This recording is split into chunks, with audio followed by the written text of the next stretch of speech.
menuju serupa itu tuh nggak cuma sekali seumur hidup, tapi seterusnya nggak sih, Yul? Betul, betul, betul banget, Kak. Ah, dari proses-proses perjalanan nih yang udah eh, kamu lewatin, punya nggak sih pengalaman dimurnikan Tuhan, khususnya dimurnikan melalui sesama? Oke, paling paling ngena banget kan kita sebagai anak-anak muda nih ataupun teman-teman yang kids sering banget ya yang namanya kita tuh punya relationship yang di sini aku bilang itu bukan cuma sekedar pacaran. Tapi kalau aku akan sharing tentang pengalaman aku sendiri tentang pemurnian dengan sesama itu adalah waktu aku punya relationship sama mantan aku dulunya, gitu yang dimana Kak Yuda senyumnya baik sekali. Yang dimana waktu itu aku sendiri tuh sempat ngerasain yang dimana aku diselingkuhin, terus aku juga salah berpacaran juga dan sebagainya macamnya. Cuman di situ di awalnya aku tuh kayak kok harus kayak gini ya, aku harus ngelewatin ini gitu loh. Kok rasanya tuh sakit banget Tuhan, kayak apa-apa tuh blaming terus gitu.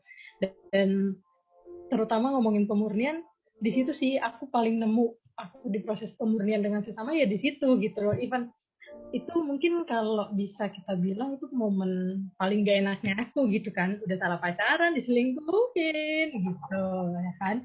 Cuman ya itu yang namanya pemurnian itu kan prosesnya namanya pemurnian itu nggak enak gitu loh, dimana uh, kita harus sakit untuk bisa tahu itu nggak baik, ternyata itu bukan pure-nya kita gitu loh, itu bukan sifat Tuhan yang ada di dalam diri kita gitu loh, untuk blaming orang, untuk nyalahin orang lain dan sebagainya gitu sih Kak. Aku jadi aku personal tuh lebih dapat relationship pemurniannya ya waktu aku punya pacar dan udah jadi mantan gitu sih Kak Yuda.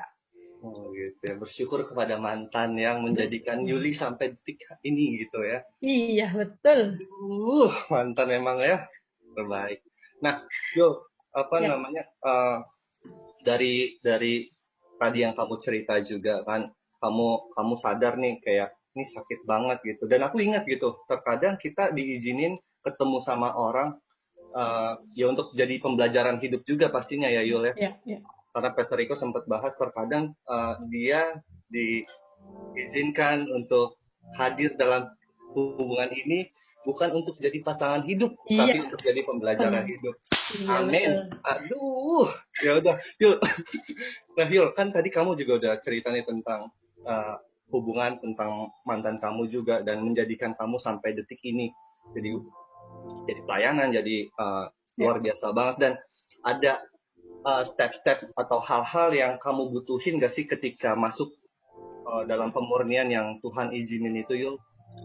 Iya Kak, untuk stepnya sendiri kalau aku pribadi tuh harus mengakui banget sih kalau kita tuh ternyata serapuh itu gitu loh, kita tuh nggak sekuat itu gitu loh, dan aku juga butuh komunitas, waktu itu juga yang support aku tuh ada mentor, sama waktu doa sendiri gitu loh. Percuma kalau kita banyak ikut komunitas, kayak seolah-olah sibuk gitu kan dengan hal-hal baik, tapi ternyata pas kita sendiri kok tiba-tiba rasa rasa itu datang lagi ya, rasa nggak berharga, rasa kayak dicampakin terus itu datang lagi.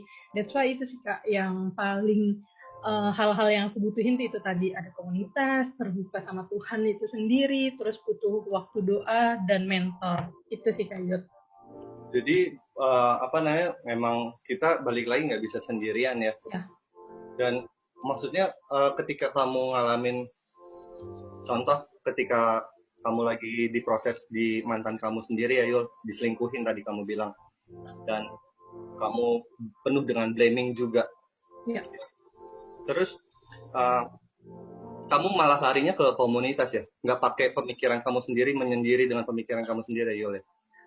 Sempat itu terjadi Kak, sampai Oke. akhirnya aku milih kayaknya nggak kayak gini sih seharusnya gitu. Aku nggak bisa untuk bikin penilaian diri aku menilai diri aku dengan diri aku sendiri gitu loh. Sebenarnya nggak kayak gitu kan. Sampai kira aku ya cari-cari komunitas gitu loh. Aku mau denger apa yang mau Tuhan sampaikan lewat komunitas itu sendiri gitu loh. Sampai kira aku ketemu aku ketemu Freedom Geng Bekasi gitu kan. Aku ketemu teman-teman Freedom ya, dan aku ngelihat kayak wah, ternyata yang ngerasa kayak gini tuh bukan aku aja gitu loh. Banyak teman-teman yang ngerasa gitu loh. Banyak yang punya struggle sendiri gitu loh untuk entah mungkin dalam sebuah hubungan berpacaran atau bahkan sama orang tua gitu. Ya itu sih, that's why itu aku tadi bilang komunitas tuh penting banget. Karena di situ kita bisa saling nguatin, bisa sharing. Ya balik lagi sih, komunitas yang tepat membuat kita bertumbuh sih. Gitu sih, Kak. Jadi kamu punya perspektif yang tepat atas hidup kamu juga pastinya Ya. ya. Hmm. Jadi sebenarnya ketika kamu di komunitas dan kamu bangun hubungan sendiri di dalam Tuhan, Yul, ada kebenaran apa sih yang kamu dapat, Yul? Hmm. Itu ya tadi kan aku bilang self blaming itu kita manusia tuh sering banget ngelakuin itu ke diri kita sendiri gitu. Sebelum akhirnya aku memutuskan untuk cari komunitas atau hal-hal yang tadi aku butuhkan itu, aku tuh ngerasa rendah, aku ngerasa kayaknya udah nggak ada artinya lagi sih, gue udah nggak berharga banget gitu kan. Tapi ketika aku belajar untuk cari komunitas dan mau dimentorin, hati untuk dimentorin itu menurut aku penting sih, Kak. Karena apa ya, di situ kita belajar untuk diajar, bukan cuma mau didengar tapi mau diajar juga. Sampai akhirnya dari aku yang ngerasa blaming blaming diri aku sendiri tuh, puji Tuhannya sekarang sih udah apa ya, misalnya intensitasnya aku memblaming diriku sendiri 10 nih dulu sebelum kenal komunitas dan sebagainya, belum tahu kalau itu adalah sebuah journey dalam pemurnian keserupaan. Itu misalnya poinnya 10 aku untuk blaming diri aku sendiri. Nah sekarang semenjak tahu kebenaran itu sendiri, mungkin range-nya udah di angka 2, 3 muncul, karena kita manusia ini pasti punya perspektif sendiri gitu kan. Muncul ada, tapi kita udah tahu baliknya harus kemana. Gitu sih, Kak. Yes. Nah, tadi kan kamu juga sempat singgung nih, kamu yang diselingkuhin dan kamu jadi ngerasa ada blaming sendiri. Ya. Terus dari kamunya sendiri ke mantan, apa sih yang dari Yuli sendiri lakuin gitu untuk mantan gitu? Eh, Setelah aku memilih untuk mengenal Tuhan melalui komunitas tadi, aku pilih ngampunin sih, Kak. Rasanya sakit, sakit banget gitu kan. Ya gimana sih kita diselingkuhin gitu. Tapi ya balik lagi gitu loh. Even Tuhan aja kita selingkuhin, apalagi manusia gitu loh. Dan itu yang bikin aku kayak, Tuhan aku mau belajar ngampunin gitu loh. Sampai akhirnya sakit di awal-awal tuh kayak nangis-nangis terus gitu. Sampai akhirnya aku belajar mengerti kalau orang yang nyakitin aku, Tuhan sayang juga sama dia gitu. Itu yang sampai ada momen akhirnya aku bilang sama dia, "Hmm, aku maafin kamu dan aku juga minta maaf," gitu. Jadi itu sih, Kak, titik temunya di sebuah pemurnian itu sendiri. Jadi ketika kamu sadar kamu dicintain sama Tuhan, kamu juga dimampukan untuk mencintai orang yang nyakitin kamu juga ya Yul ya. Dan kamu lepasin pengampunannya ya. Ya, ya, Kak. Tapi terlebih dahulu ya balik lagi, kita punya perspektif yang tepat dulu atas diri kita, sehingga kita punya perspektif yang tepat juga untuk orang lain ya. Iya, betul sekali, Kak Yunus. Mantap sekali Yuli.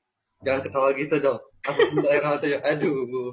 Yul, apa sih, kan tadi kamu udah ampunin, kamu udah ambil langkah di mana kamu udah mau diproses sama Tuhan dan gak banyak orang nih yang mau ikut prosesnya. Nah, Yuli bisa kasih tahu nggak sih apa yang Yuli rasain sebelum dan setelah melakukan proses yang Tuhan izinin terjadi dalam hidup Yuli? Karena kan ya balik lagi, banyak orang yang dia diproses tapi dia kabur-kaburan gitu. Padahal ya aku percaya proses sendiri kan nggak bisa di skip, nggak kayak iklan YouTube yang kita bisa skip gitu kan. Nah, Iya, benar. Yuli sendiri bisa kasih nggak sih apa yang Yuli rasain sebelum dan setelah ikutin proses yang Tuhan izinin?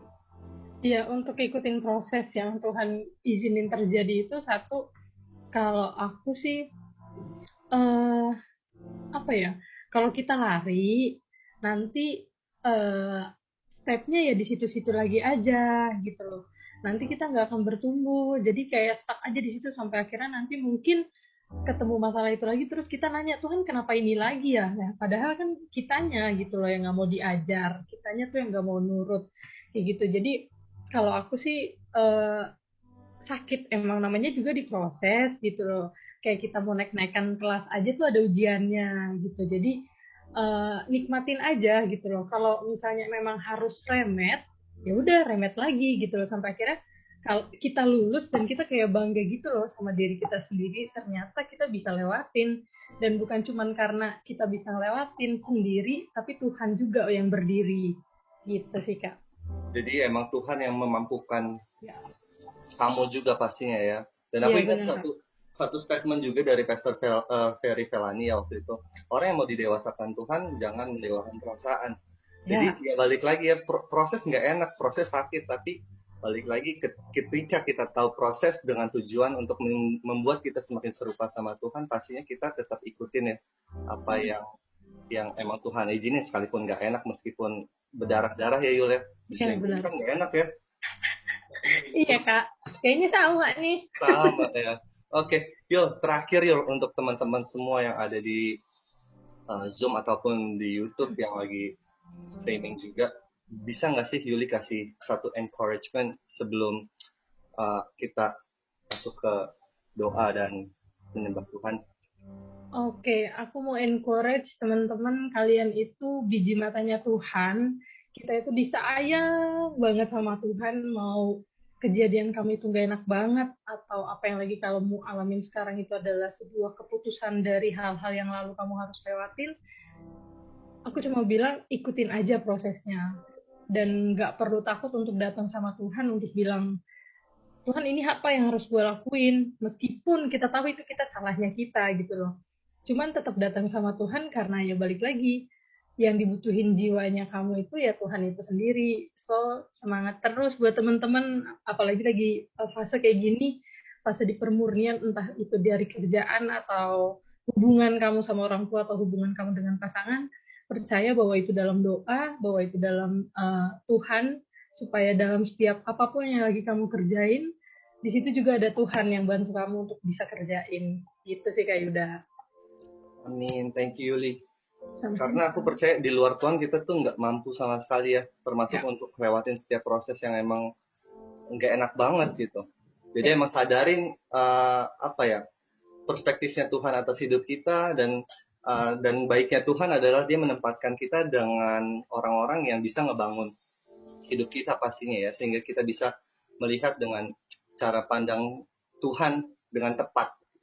ya, Bangun hubungan, tadi kamu juga bilang bangun hubungan dengan Tuhan itu juga penting di luar dari komunitas yang kita miliki ya. juga pastinya ya. Itu yang paling penting, yang paling esensi ya. Betul, karena Tuhan kita itu Tuhan yang personal, bukan Tuhan Yes, grup gitu loh. yes, yes. Thank you Yuli untuk Ya, testimoni